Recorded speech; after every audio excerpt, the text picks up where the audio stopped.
Okay.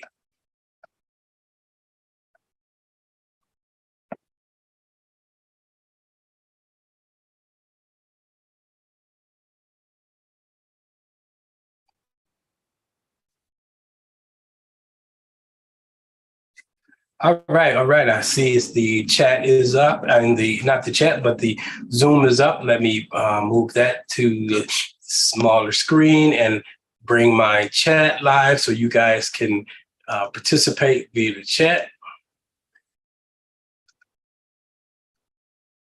Okay, go ahead and drop in your good morning greeting in the chat room.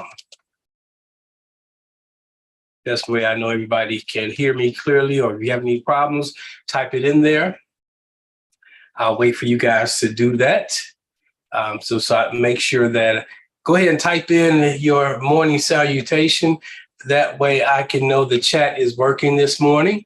It's good to see you, Amir. Good to see you, Angela, Mom, Miss Betty, Myrna, Cheryl. It's good to see all of you this morning.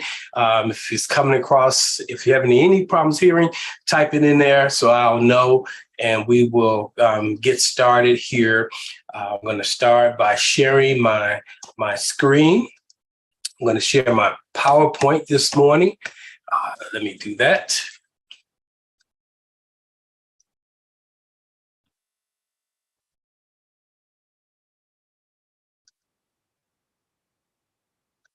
Okay, I'm sharing my PowerPoint.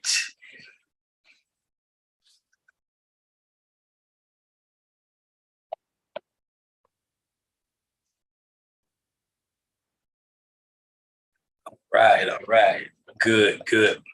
All right, go ahead and type in if you are seeing one screen so I can make sure that that's showing up properly.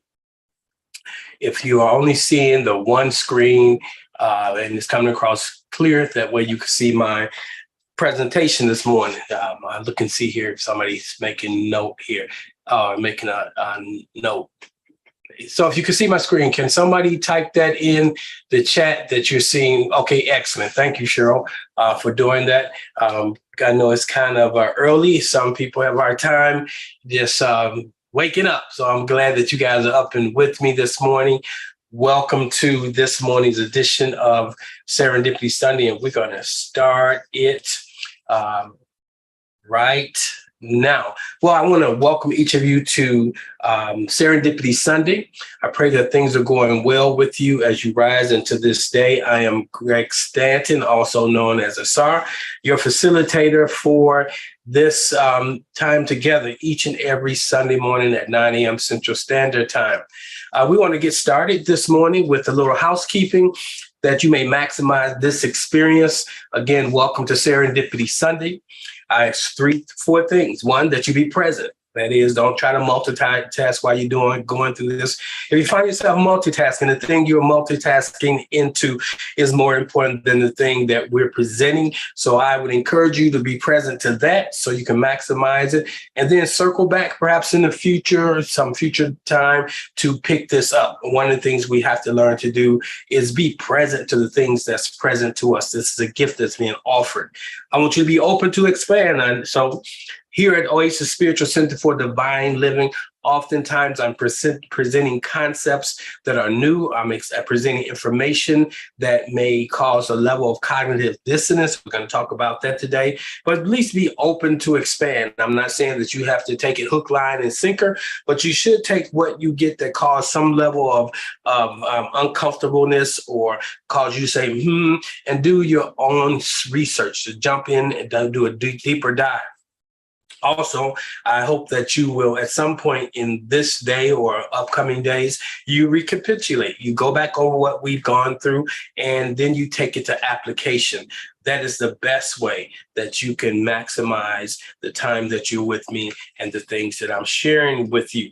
So this morning, I want to talk about breaking free of religious gaslighting. So I want to look at a couple things. I'm not going to be able to cover everything, but we're going to get into this conversation, and then we're going to circle back on tomorrow night, and we go deeper into it. I don't believe this is going to be one or two classes. I probably will bring this topic forward for the next 2 to 3 weeks at least, because I think it's a real serious conversation that we need to encounter. So this morning, we're going to look at a couple of things. The elephant, we're going to talk about gaslighting, its uses, how it's being used within religions. We're also going to deal with religious cognitive dissonance. So I'm going to give you some terms today, and these terms are often thrown around, and they're taken on their local colloquialisms, but these terms that I'm talking about really have a psychological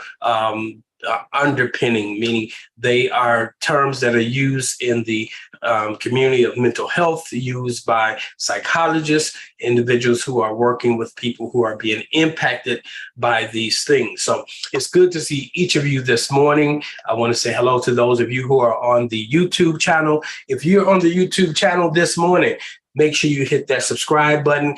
And if there's something that is said that you enjoy or something that brings a question to your mind, go ahead and type it in the live feed there, and I will circle back. If not during this class or time together, I'll circle back on later on in the day and address those. So again, a grand rising to each of you who have joined us this morning. We have quite a number of people in the Zoom room. I'm glad to see that. So we're going to start by looking at, there's an elephant in the room. Okay. The idiom elephant in the room basically means there's a major problem or controversial issue that is obviously present, but avoided as a subject for discussion because it is more comfortable to do so. Many of you have, and it's not an imaginary thing. You may not see the elephant in the room, but you can feel it. Thanksgiving is a good example of the elephant at the table. When the family comes together and many people haven't seen each other for years or a year, and usually that issue that individuals have within the family is still looming large. And so that's like an elephant where we try to avoid this conversation around the table. Because if that conversation comes up, hey, Thanksgiving is over. So oftentimes we have these elephants that are in our lives, things that are controversial, things that are challenging, things that need to be addressed, but it's more comfortable not to address it. I believe Christianity as a religious system has a number of elephants that we have not addressed. Now, even though this conversation today is general, I'm going to speak specifically to certain things as it relates to Christianity. Why? Because that is the spiritual path that I'm most familiar with.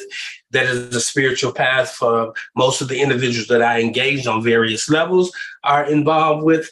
And the information I bring forward is not just specific or isolated to the Christian community or the Christian religious system, but we're going to find that every religious system at some level has to assess how it's used. Gaslighting, talk about cognitive dissonance, because our religious system gives us our moral base, gives us the filter through which we move through life. And sometimes the cognitive dissonance that we're dealing with is more of a spiritual or religious cognitive dissonance because of the belief systems or the BS. And when I say BS, I'm not talking about that. I'm talking more about the belief system. So when you hear me say BS, I'm talking about the belief systems. So one of the things you have to understand when we talk about Christianity, we have a few elephants that we're failing to deal with. Like example, there's the elephant in the room of there is a major decline in Christianity within the African-American community. There's a big falling away, but we don't talk about it. Churches don't talk about it. They will give the impression that all is well with the Black church, but it's not. The Black church is in dire straits. The Black church is a very unhealthy place, and a lot of it has to do with what we're going to talk about today. same. Now, many people, even me just saying that the Black church is an unhealthy place, causes some to have a level of resistance. You're not resonating with that because that's not your reality or desired reality. But I want to deal with that. I want you to be open to at least hearing my position this morning.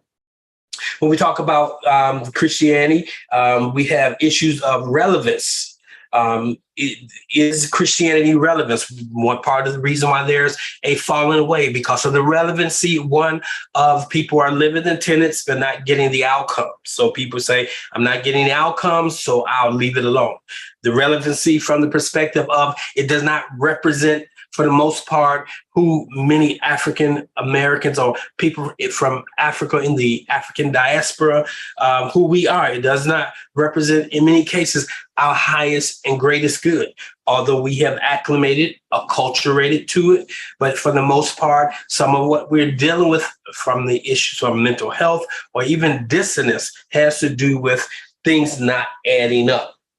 When we talk about Christianity in particular, one of the elephants we have to deal with is its control on the masses. When we look at religion in general, often religion is, so some spiritual systems are not heavily religious, but when you have a religious system, it's heavily on control. It's heavily steeped in dictating how you should live your life, and also in gaslighting.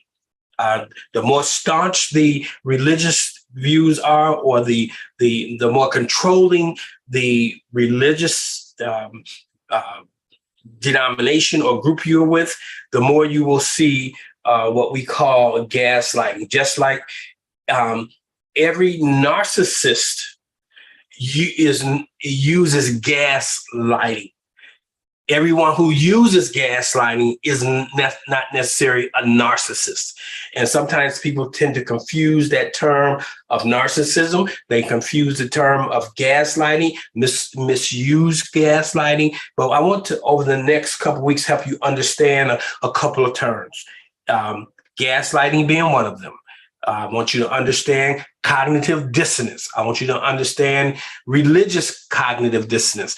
And I want you to understand religious gaslighting. Those are some things we want to deal with over the next few weeks. So we have to understand that the elephant of Christianity is something we don't address because it has been over hundreds of years. We've been conditioned. We've been sold on or told.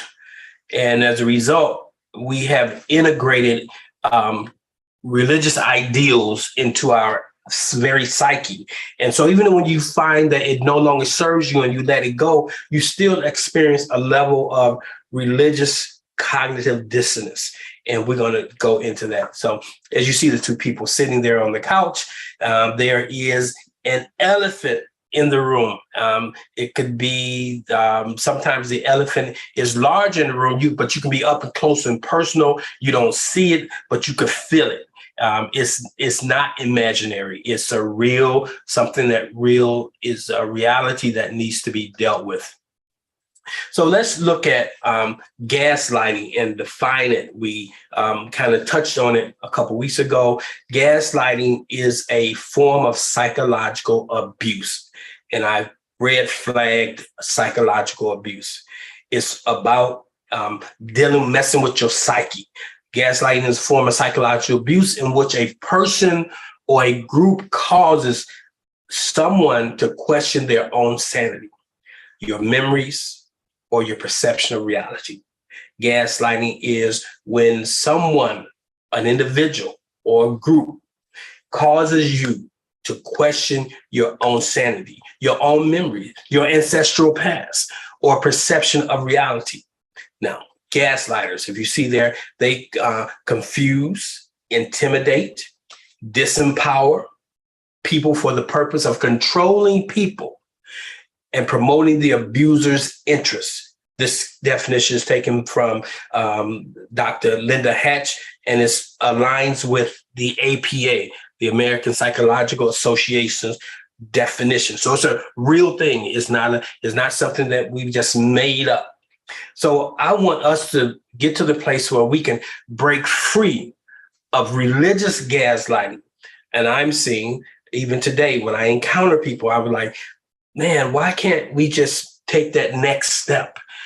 Because we're enshackled, we've been gaslighted for so long, and the repercussions of gaslighting is that we move into a place of compliance and we're controlled by it. Now, when we talk about religious gaslighting, I'm just covering this morning, introducing you to this. I want you to consider this. Religious gaslighting and its usage. So let's look at the term religion. When you look at the term religion, it's a personal set of institutionalized system of religious attitudes, beliefs, and practices. Institutionalized, meaning it's normative, it's a group system. Another definition of religion is a cause, principle, or system of beliefs held with ardor and faith. And anytime we talk about faith, that means that it does not necessarily have to be substantiated by fact. It doesn't say held with ardor and based on fact. So our faith is something, so it works right into when you live a life based on belief and just blind faith, it plays right into the hands of those who use gaslighting.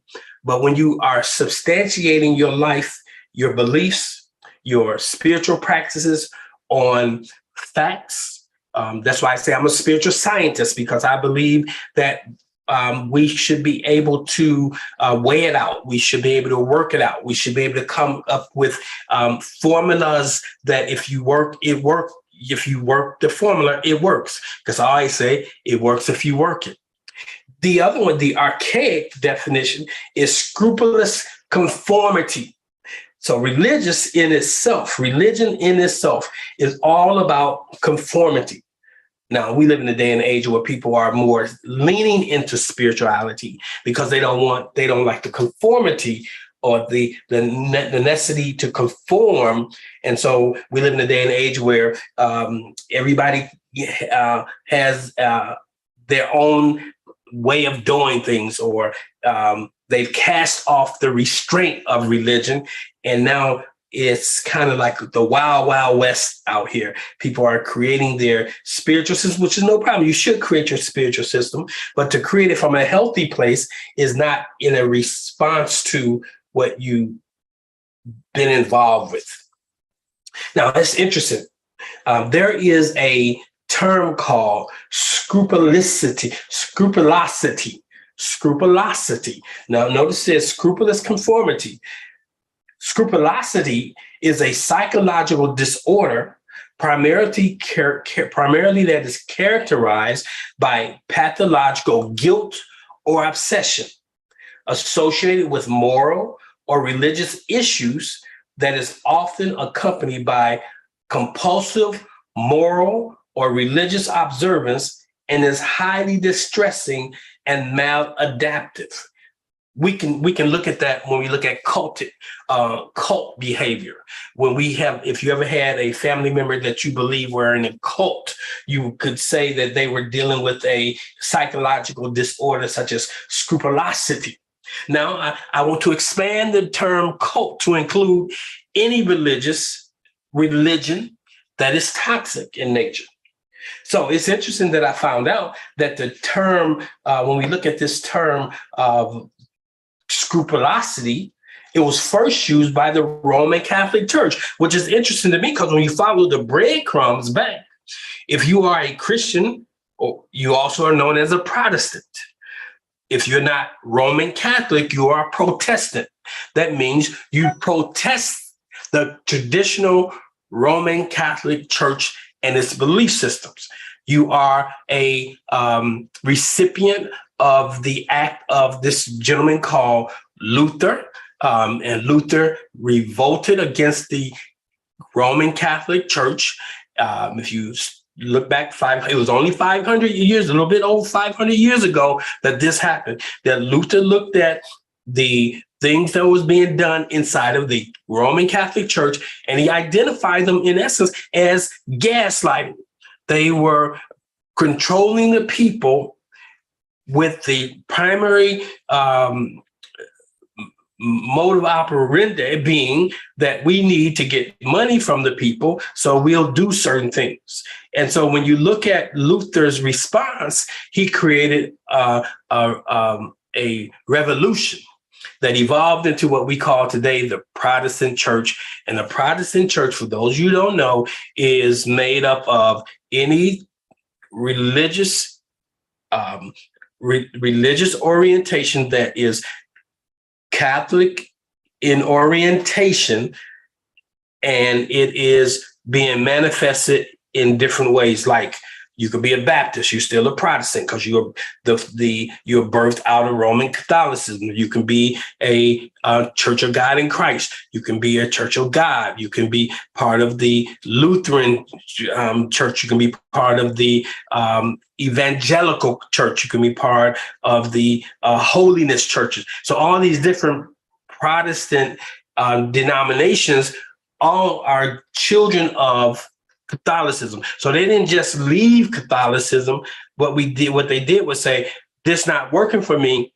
And they, because of the belief system was so entrenched in them and not wanting to deal with the cognitive dissonance, they left, but they held on to those parts of the faith or the tenets of belief that would ease their psychological trauma of leaving the mother church.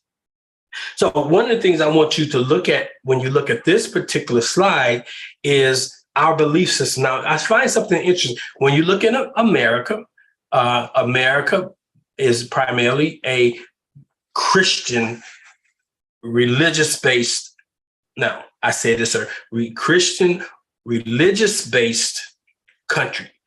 Now, just because you may say you're a Christian, don't mean that you are practicing the ideals of that faith in the way they should be practiced. And the one thing about Christianity, all it takes is confessing with your mouth and believing with your heart, and you say. That's why it's a religious system that allows for people to ease their, and we're going to talk about this, it eases their cognitive dissonance, because you can do some very diabolical things and fall inside of grace. You can do things to people and you can find a level of being okay with it because it's covered under the blood. And so when we look at Christianity as a whole, it has been used to enslave, and we're going to look at that, and to cause the masses to conform to a certain belief system. Now, it's not so obvious when we look at the United States of America, but when you understand the early beginnings of Christianity, westernized Christianity, because Christianity predates Western Christianity, but it has another, I like to call it, Nile Valley spiritual systems birthed what we call Christianity. From Nile Valley civilizations, you got the Abrahamic religion like Judaism. You also got, you have Roman Catholicism. All are birthed directly out of the Nile Valley influence of their spiritual system. That's important that you know this, because you may say, well, why isn't it reflected? Because it was used to control. Looking at this map, you see that the greater part of the world, or at least they would have you to believe, is underneath Christianity. When you look at Africa in particular, you see that Africa, the top half of Africa, is more influenced by the Islamic faith. Islam has a heavy influence on Africa, which is not an indigenous religion. It's not an indigenous. What I mean is the Africans did not practice Islam nor Christianity until it was imposed on them. Okay. And when something is imposed on you, maybe the first or two generations, you have some level of resistance. But after you begin to acclimate and the benefits of following that imposed religious system, then ultimately it begins to be integrated as into who you are. And after generations go by, we forget why we are what we are, or why we chose what we've chosen. And we would come to think that it represents our highest and greatest good. But I'm one to say that anything that is imposed on anybody, like through gaslighting, is not healthy. Great. Let me see here. If there's any questions, I can see clearly. Okay, nobody got any questions. Islam is Abrahamic. That's correct. Islam is an Abrahamic religion. We understand that. Let me go back. Okay, good deal. So let's move on to the next thing this morning. We're looking at gaslighting. Has religious systems used it? Okay. Have they used it to deal with their own cognitive dissonance or their religious spiritual dissonance? And that's what I wanted to kind of look at this morning. When we look at gaslighting, we have to understand that religions have used gaslighting. Remember, it has to do with control. And it had a big part to do with the making of a slave. And the reason why that you need to know that is because our ancestors were not Christians. Our ancestors did not practice Islam. If you're a Native American, Christianity was not your expression of spirituality. When we talk about the indigenous populations, often they didn't have a religion, but they had a spiritual system. When we even look at Kemet, or when we look at let me see if I can take you back a slide. Let me see if I can go back a slide. Yeah, okay. So when you look at this area here, if you can see my pointer, there's a little sea that runs up through here, a body of water. And then actually to the right, you see there's the peninsula, which is actually still part of Africa, but has been de-annexed, taken away from. But there's the Nile Valley. So this area right here is the area in which we find that the spiritual system that they practice, the way of life they practice, influenced heavily the European communities that ultimately took what they got from Northern Africa and took it back to the European nations, and they reworked it, westernized it, and then they took it from there and they spread it across the world. But there was a reason why Christianity was used, was so effective in the colonization of the mind of Africans. Okay. So we go back and we go over gaslighting again. I want to remind you is when we confuse, is the gaslighter use it to confuse, intimidate, to disempower people for the purpose of controlling and promoting their own interests. Narcissists use it all the time, but everyone who uses gaslighting isn't necessarily a narcissist. But narcissistic people use gaslighting as a tool. Individuals use gaslighting as a tool also in order to control individual people. So gaslighting has been used, and particularly in the making of a slave. So why do I want you to know that? Okay. So Dr. Joy DeGruy, if you don't have her book, I recommend her book. I recommend the book. It's entitled Post-Traumatic Slave Syndrome, America's Legacy of Enduring Injury and Healing by Dr. Joy Leary DeGruy.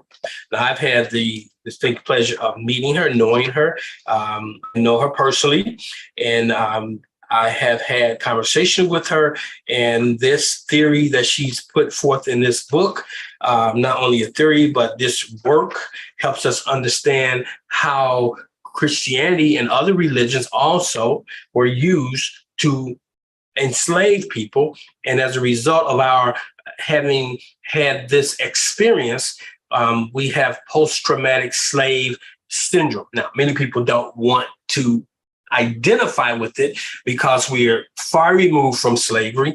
We are not shackled by chains. But when you look at the African mind, we are enslaved to belief systems that are foreign to us. Now, in her book, she deals with cognitive dissonance as a way of easing the consciousness. Now, let me give you a couple of things. She says in this book, when we commit a negative act or think about doing so, most of us get uncomfortable. Okay, and we do. And some of the uncomfortable is due to our belief system. Like if we have a Christian belief system and we think about doing something that goes against the Ten Commandments, we are uncomfortable. For example, most of us would experience a certain amount of discomfort if we were to seriously consider robbing someone, and even greater discomfort if we were to actually do it. The question is why? Because most of us think of ourselves as decent people, and decent people don't rob. This discomfort, she says, is called cognitive dissonance. I thought it was a great example she gave to help us all understand what cognitive dissonance is. It's having to do with thinking. Okay, so when we talk about the discomfort, is called cognitive dissonance. Cognitive, the first part of that two-word phrase, is having to do with thinking. So cognitive, your cognition, your thinking process, okay, having to do with thinking. Dissonance means discord. The greater the difference between our actions and what we think about ourselves, the greater the cognitive dissonance. And so our discomfort. Now, that she goes on, and she begins to talk about humans do not particularly like this discomfort. So whenever it occurs, we almost immediately try to resolve it. And we can resolve it in one of two ways. One way is to own up to the negative act and address the harm it caused by it. The other way is to justify the negative act rather than admit their wrongdoing. And that brings us to particularly Christianity. Islam is just as guilty. It's Islam.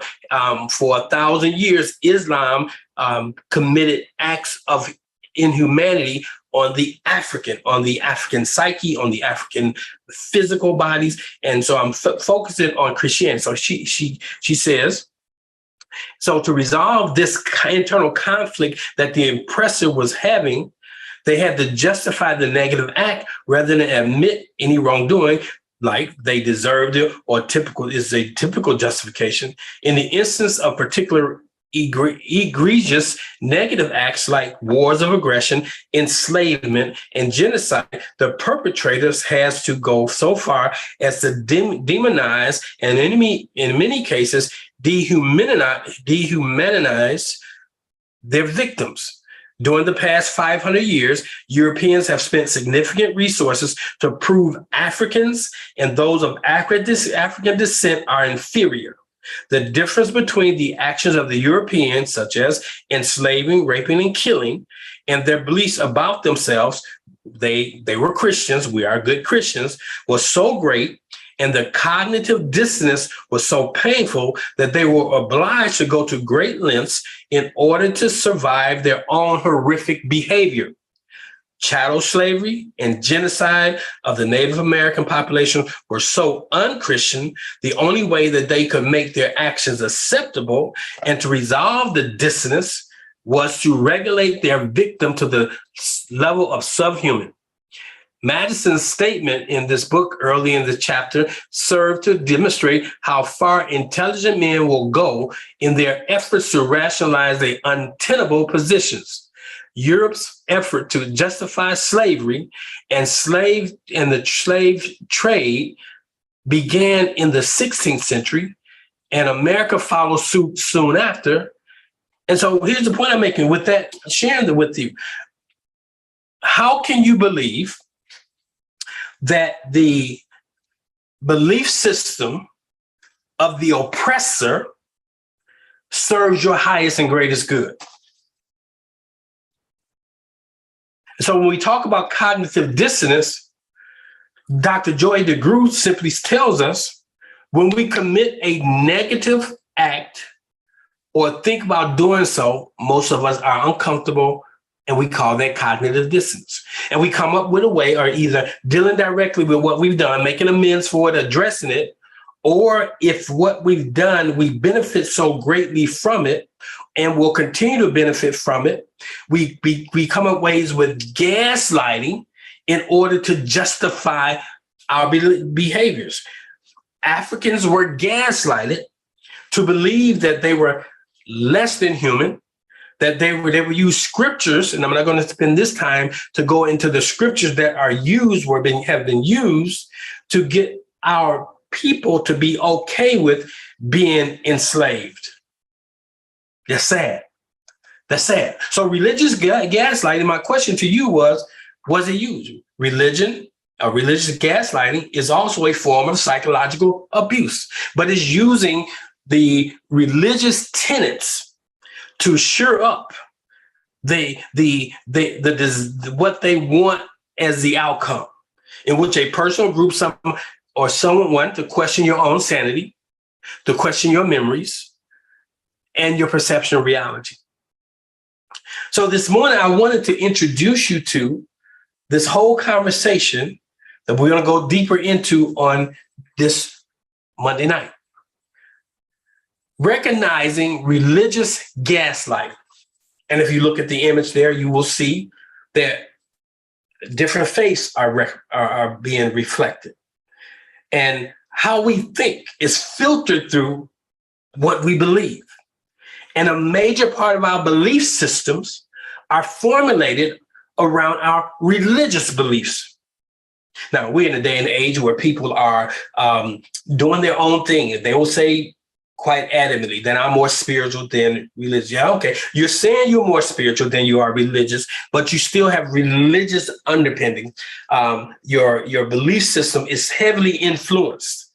And the first step is to step away. So you've taken a step away from the religion that has gaslighted you in many cases.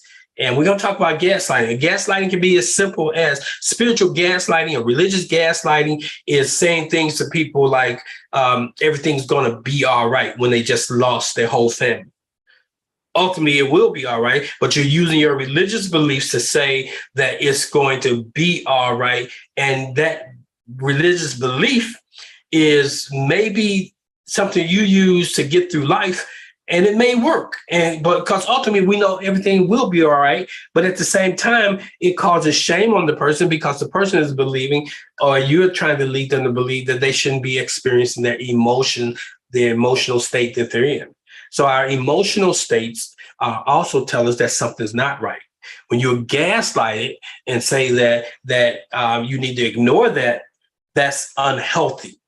And for the most part, we've been religiously gaslighted to believe that something that does not serve our highest and greatest good. Now, am I saying everything about Christianity? No, I am saying westernized Christianity was built around the premise of one, controlling Africans in particular, because in the 16th century, when we see that with the Ma'afa or the slave enslavement, it wasn't really a slave trade because we weren't getting anything for it. The enslavement of Africans, they were able to bring comfort to themselves because they were dealing with, because you're a Christian. And you look at the tenets of Christianity for the most part is it should be more of a healthy thing. But they were doing a very unhealthy thing. One is a violation of Genesis. It says in the beginning, we find in Genesis 1, when man was created and formed, and 2, that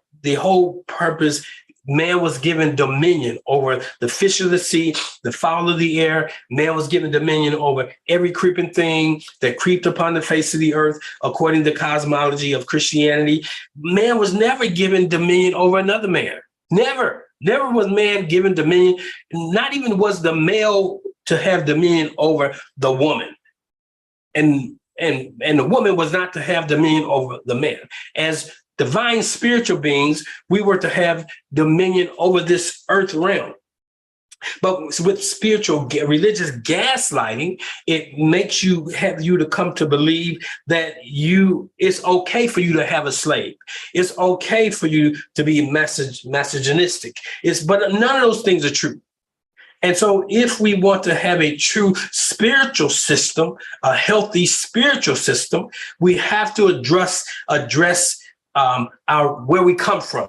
We have to address the impact that it has had on us. I mean, where we come from religiously. If you were, whatever denomination you were steeped in, or whatever religious system you were influenced, your family of origin was influenced by, you have to begin to work from there to where you want to be. So I really hope that you will join me on Monday as I go deeper into this. So I want to take a moment to maybe get a dialogue going or answer a couple of questions. For those of you who are on the YouTube channel, I'm going to bounce over there in a minute. I'm going to look here. I don't see any comments. I hope I didn't move too rapidly through this, but I just want to introduce you. So we're inside of a conversation on recognizing religious gaslighting. We're looking at not only religious gaslighting, but we're looking also at cognitive dissonance, which we all feel, which you all deal with. Cognitive dissonance, when you get new information that bumps up or grades against what you believe. So notice this, what you believe may not be true. So the belief can be so strong that when you bump up against truth, you have a cognitive dissonance reaction. So we're going to go deeper this week into this conversation. But before we close, I want to give those of you who are with me this morning the opportunity to be a blessing to this ministry. And it's called the Ask. The word says we have not because we ask not. And I don't use this giving opportunity to manipulate people in the old church. Giving it also was a form of gaslighting that, people would say, if you love God, if you trust God, you give, all these things we would say. You can't be God given, and people have been given but having not gotten back anything from God. And so that's gaslighting when you don't help people address that. So there's ways to give. You can give by way of text to give. You can give by way of a Cash App. You can give by PayPal. Just go to the website, oasisspiritualcenter.com, and go over to the giving page. And when you get to the giving page, you click down and you will see the different platforms. And it's a secure website, and go ahead and do that. If you're giving by Cash App, you want to use the phone number and don't want to go that way. The phone number to the ministry is 708. Somebody can type that in for me. Participatory. 708-368-1076. 708-368-1076 is the actual number if you want to give by way of Cash App. Now, let me just open up let me bring myself back on the screen, and let's have a little conversation. Okay, I can see a lot more better in this format. Amira, I see a hand there. Good morning, sir. How are you doing today? Grand Rising family. Sir, how's the weather down there in Florida? Fantastic, wonderful, and amazing. Excellent. Good. I pray that your family is well. If you have families in parts of Florida that was impacted by the natural disaster that came through there, that everybody's well. Oh, yes. Everyone's doing fantastic as well. Those who did have any experience are recovering extremely well. And we're doing all we can to be a family and to show them that we are here, we are in it together, whether we were impacted directly or not. Excellent. This message that you're giving us, you're really asking a lot of us, because for a century, at least I can count that, we've been given a very healthy diet of pablum. We've been given a healthy diet of nothing that would challenge our digestive system to create the mind of an adult or a mature spiritual being. And here you come at this day and time, and you want to ask me to grow up? I've been taking care of all these years. So growing up is something I don't know how to do. I feel the urge, I feel the burn, I feel the pain of being restricted. I feel the engagement, but it's done in love. I know my mama loved me. I know my grandmama loved me. So they would never deny me an opportunity to grow. However, what you're talking about is saying, look at it. Look up and see, doesn't the top say how to open this box? So I appreciate the invitation that you're giving to us to openly share and look at what we have been given versus what we had. Because what we had was greater, which is why we're being told, or excuse me, I love that term, gaslighted into believing that what they can give us was better than what we already had. And what we had was what I call the perfection of God, a perfect reflection of the God that we are. And that's what we need to get back to. And I truly believe that you're laying out a true foundational blueprint that will not only build a great foundation, but build a phenomenal kingdom. And as a guiding light that you are, brother, I appreciate you tremendously. Thank you for allowing me to be a part of your family. As I grow in the family, I want you guys to love me like you love yourself and the God that you acknowledge. Yes, I can't love myself and say I don't love you. And see, that's a real tenet. When we understand the oneness of being. Now, I may not like what some of the things that Amir do, but I have to be able to differentiate the behavior from the person.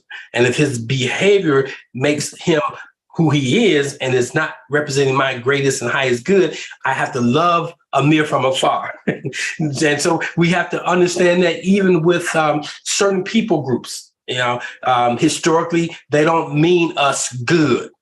And that's not to say that all people from that people group don't have evil intentions towards us. But you must be sensitive to the fact of the reality that when I seen these people, I had these experiences. And so this morning, one of the things we're dealing with is just growing up and realigning with the reality that we are created in the image and after the likeness of God. But there's some gaslighting there, because if that's the case, we've been given the fact that God is a white male. And in your own mind, we have a difficult time seeing ourselves as divine, because for many years, 500 at least, we've been superimposed on that the white male represents God through the imagery. So we've been gaslighted. And so here's the book that I encourage everybody to get a copy of: Post-Traumatic Slave Syndrome. I'll give you an example of gaslighting or cognitive dissonance. In this book, it talks about there's a person, I forgot what his name, he's in here. He wrote a song and we all sing it at funerals.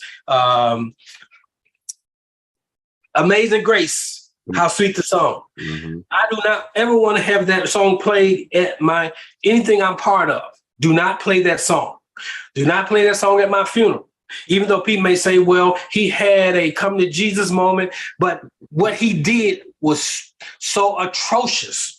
What he did to Black women, the experiments he did for reproductive system experiments, and what he did, how he enslaved people. So he wakes up and you have this song. So this song was more of a way for him to deal with his cognitive dissonance. That's his stuff though, to carry, not mine. I know some people, so that's a form of gaslighting when you see people who say, I love that song, I'm gonna sing it anyway. You don't know the historical reference of that song. You don't know why those words came. He was dealing with his stuff. But that song is too terrible for me when I realized who wrote it and what he did. So, but we as a people, we've been so impacted by religious gaslighting. We even have a terrible time recognizing that the oppressive person will give us a religious system, and we have a difficult time accepting that religious system that he gave us, that they gave us, wasn't meant to liberate us, but was meant to sedate us. Right. Now, does that say throw Christianity out? No. I say, where did they get it from? And go back to a unadulterated form of the practice of what we call Christianity, which really has a strong correlation to Nile Valley spirituality. Also, I hope that helps somebody. Pastor, I apologize. Also, in that list of don't sing songs, everybody have sung once in their life the national anthem for America. The national anthem, they don't sing the second verse, but the second verse is so engrossed in slave atrocity or slavery, and we sing it with gusto, we sing it with passion. We find our greatest lyricists and vocalists to belt this song out on national TV, on national stages, without singing that second verse. So no, it's not just the Amazing Grace that was written by a slave catcher and a demonic monster, and he only sang that after the death of his own wife, or that was his premise for this transformation. It wasn't I feel bad for what I've done. It's I'm missing my own woman. Not how many families he destroyed, but I'm missing my woman. So therefore, I need God to praise him. And I think we have to be, so we are a musical people. We like music. And what we have to be careful of, music calls us to resonate with what is being spoken. The words, not only the music, but the words that rides on the harmony, rides on the frequency of the music. So we have to be careful. The greatest thing we have to be aware of is what we see and what we hear. And when what we see and what we hear has been manipulated to the fact that it has a negative outcome unbeknownst to us, we need to become very conscientious of those kinds of things. So I'm going to take a moment and I'm going to look up that second stanza and become familiar with it, very familiar with it. Because nobody can sing the national anthem better than Whitney Houston. I have to contend against that. You know who I'm gonna say. Yeah. I'm going to say my man who sang it at the NBA Finals. What's his name? On the tip of my tongue. Everybody know Marvin Gaye. Yes. Marvin Gaye. So I give Whitney second play to Marvin Gaye's national anthem. Nobody sung it like him. All right. I'll accept that, my brother. Okay. I appreciate you, Greg. I love you, and I really thank God for you giving me a personal invitation to come and witness such greatness and such love. Thank you so much. Thank you, Amir. Somebody said to me this morning, matter of fact, Cheryl says, why do you have the image of a cross behind you? Now, here's one of the things. I am a bridge builder. And part of it being, I could very easily have an image of an ankh back there. But the masses of the people that I engage as Africans in America are not, one, familiar with the ankh, or two, if they do know about the ankh, it will cause cognitive dissonance when it comes to their religious system. So I start where we are, and we put the images into proper perspectives. And so one day I'm going to talk about what the cross represents, other than the co-opting of the cross by the Western. It really represents the four elements. It represents the four directions. Also, when we look at the swastika, okay, the German swastika is not even the German swastika, but they co-opted an African symbol that has a negative connotation to it. So one of the things, when you look at something, it takes on the meaning you give it. That's why we talk about metaphysics, meaning a thing can have a meaning that beyond the obvious. So one of the reasons I keep the cross so up in some but you don't see there's no male figure on that cross. So that's why I have that there. And for lack of being able to find a proper image, even though it appears to be that I'm in the sanctuary, I'm in my green room, and you guys can see that image. So if somebody can find a nice image of a cross, not a cross, a ankh on on the background that I could use, I will gladly use that. But good point. All right, good. Wow, the message today is powerful. And just as Amir said, Oasis Spiritual Center for Divine Living is all about positioning you to live divinely. And if you're holding on to things that do not serve you, knowingly or unknowingly, you will not be able to live divinely. You will not be able to run the programs. You will not be able to master life because you have still been under the mindset of the master. So the puppet masters, to be specific. Well, that's all I have this morning. I pray something has been said that's uplifting and encouraging. I look forward to engaging you this coming Monday night at 8 p.m. And I will make sure that the advertisement goes out through the email so that way you can be engaged. If you need to reach me, I can be reached at my email address. So if anybody can commit this, I'm putting it in the I'm putting it in the chat room today. It's Greg at, let me find that at symbol, Greg at solutionsforliving.com. There it is. It's in there. Greg at solution, like your soul, solutionsforliving.com. And I'll respond to you. Well, that's all I have this morning. I pray that something that has been said, been uplifting and encouraging, and that you're willing to take the next step on the journey of creating your desired life. Peace. Have a wonderful evening.